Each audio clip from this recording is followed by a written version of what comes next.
Yo, what's up guys? So, nagbabalik ulit po tayo sa ating animation story time. At ngayon, ikukwento ko sa inyo yung napuntahan ko ng lugar dito sa Pilipinas. Shout out sa mga Pilipino dyan. So, nung year 2012, August 16, ewan ko ba kung anong time yun, 11 PM ba o 4 PM. Basta, pinanak na ako noong August 16. Tas sa Bulacan yun. Pero umupo na tayo sa 2016, doon ako namasyal. Pero hindi naman sa ibang bansa. Grabe ka naman, no? Unang lugar. Ay, wait lang pala. Sasabihin ko muna sa inyo na nung nasa tiyan pa ako ng mami ko, namasyal na ako sa airplane pauwi dito sa Pinas. Galing Dubai.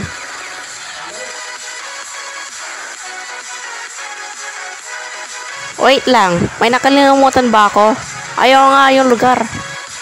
So, ang unang lugar natin ay Pampanga. Nung unang dating ko dito sa Pampanga, alam mo nyo ba yung reaction ko? Ay, wait lang.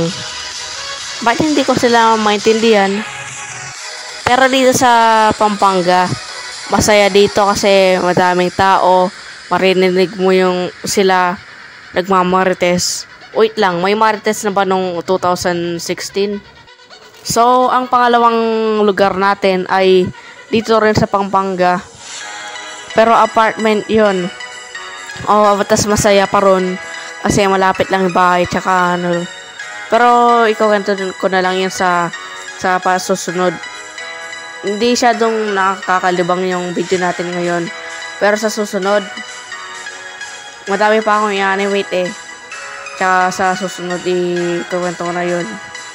Okay, so that's it guys. Ipapakita ko na yung thumbnail. And see you. Bye!